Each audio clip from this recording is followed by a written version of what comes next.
Hi guys, welcome back. Today I'm going to show you how you can make this flower. I'm going to try and make it look sort of like roses. And the first thing you'll need to do is get yourself some craft punches. I ordered mine off of Amazon and I punched out lots and lots of leaves. I also punched out lots and lots of flowers.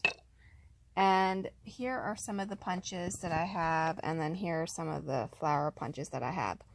I'm using Punch Bunch. For most of them, they are very, very small, and they're like perfect size for doing plants and stuff. It's the mini one.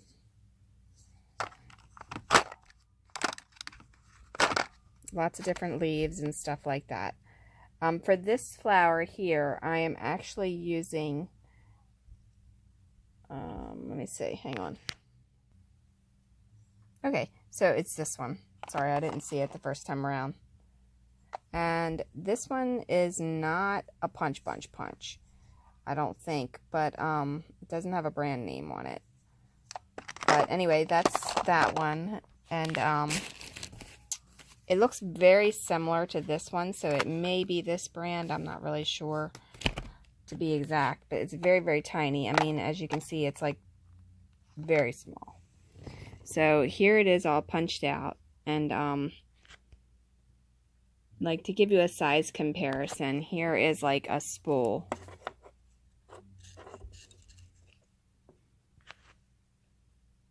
So, okay, so the first thing you want to do is you want to get yourself some wire, and you can use this spool of wire, or you can use leftover wire that you had from another project.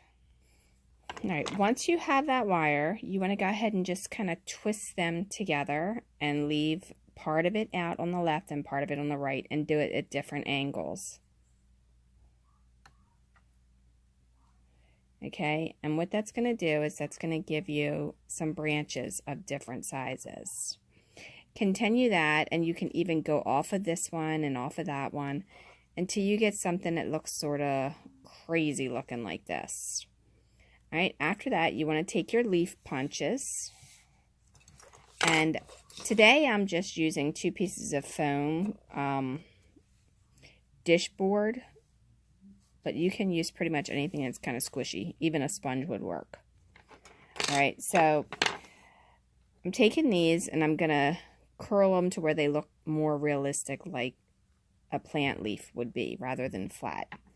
And I have 2 different ball tool sizes here, which also you can order on Amazon as well.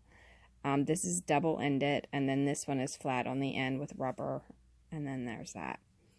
Okay, so you just want to kind of go back and forth a little bit on the leaves, just like 1 or 2, maybe 3 passes. At, you know, the most is all you'll need. You get it too curly, and then you have to straighten it back out.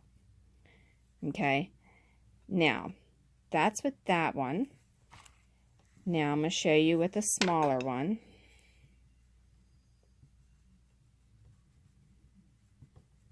It kind of gets in there a little bit more. And you have to work at it a little bit more because it's smaller. But as you can see, it does curl it up a little bit different. And when I pull it out, you can kind of see the creases where the veins would actually be. So that's a preference. You can do whatever you want. Once you've done that, then you want to take some of your flowers that you've pre-punched. Trust me, just punch a lot of them. And then if you put your punch through wax paper and aluminum foil, it'll sharpen your blade because it will get dull, I will tell you that. Okay, so this one here is not going to do too much, the larger one, but the smaller one will. And the more you go direct in the center, the more of a bowl look you'll get. Okay, so you want to do a couple of those. And if you want them to even be more curled up, you can get an even smaller tool and just kind of go at the middle of it. So then you would have one that looks like this, and one that looks like this, if I can pick it up. Okay, so when you glue them together, you'll have more of a flowery effect. Okay, so now I'm going to set this on the side, and I'm going to show you how I'm gluing them. I'm just using some tacky glue, just some regular original brand, nothing fancy there about the glue. It's pretty simple. And I have some on a plate, and I'm putting it on the back of the leaf, just like this, okay? And there's a couple ways you can do this. You can just kind of like wedge it down in there and let it dry like that. And then take your tweezers and get in there, because it's too small for your hands to get around in there. Or you'll end up squishing your other flower, one or the other. And you can leave it hang like that and let it dry. Or you can fold over a leaf and connect it to the other one. So it kind of secures it around there. Alright, now I'm going to use 2 different colors. I'm sorry about that. My leg hit the tripod. So I'm using 2 different colors. And in the meantime, you also want to take, when you do that, you want to clean off your tweezers, because they'll start sticking every time you get glue on them. Okay, so I'm going to dip the second one in. And then I'm going to just kind of go right down on top of that one, because it's going to stick to that paper really good. And this time I'm just going to kind of use my finger to press it down in there carefully. Okay, now that I have that, then I want to go ahead and dip my flower. And then I just want to kind of place it randomly. I guess I'll just kind of put it up here. Alright, and now the smaller one that I did, I'm going to take that one and I'm going to dip it. And I'm going to put it right in the center of here.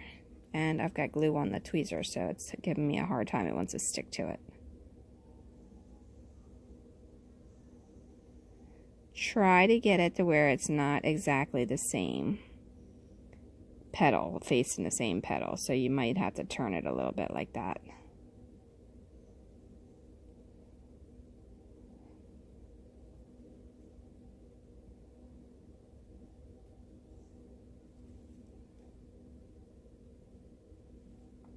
Alright, so now you have some there on the back.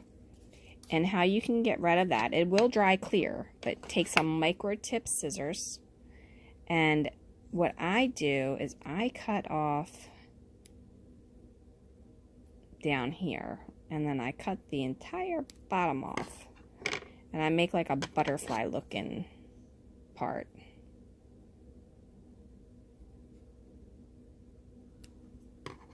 And then I'm going to take this and I'm going to dip this part in some glue.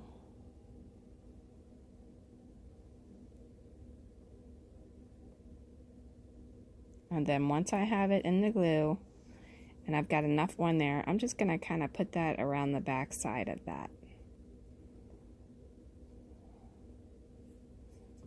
Just like that. Okay.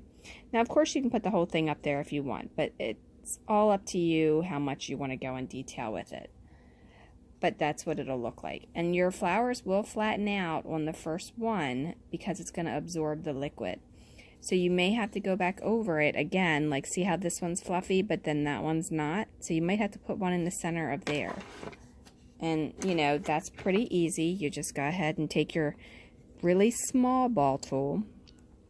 And you can get like a set of 5 or 6 of these on Amazon in a pack for like $15. I haven't found them in any local craft stores at this point, but I'm sure somebody has them. They're just not around me. Okay, so then you want to just kind of make sure you're turning the petal away from the other petals so that they're kind of separated there a little bit. And then just put that on there like that. And then you can go even smaller if you want and put a third one in there as well. And then if you do a third one in there, then you're going to need to get the teeny tiny one. And then go ahead and make it fit. Let's see if I can find another one. Okay. So here is one. The white is one set, the black is another set. Okay, so if you want to go even smaller yet, use a smaller one and then do that. And then, of course, be careful because it might poke a hole in it on you like that one did. But then you can just kind of put that one right directly in the center, and then you've got a 3-part of a flower. It's like the bottom, the middle, and then the top.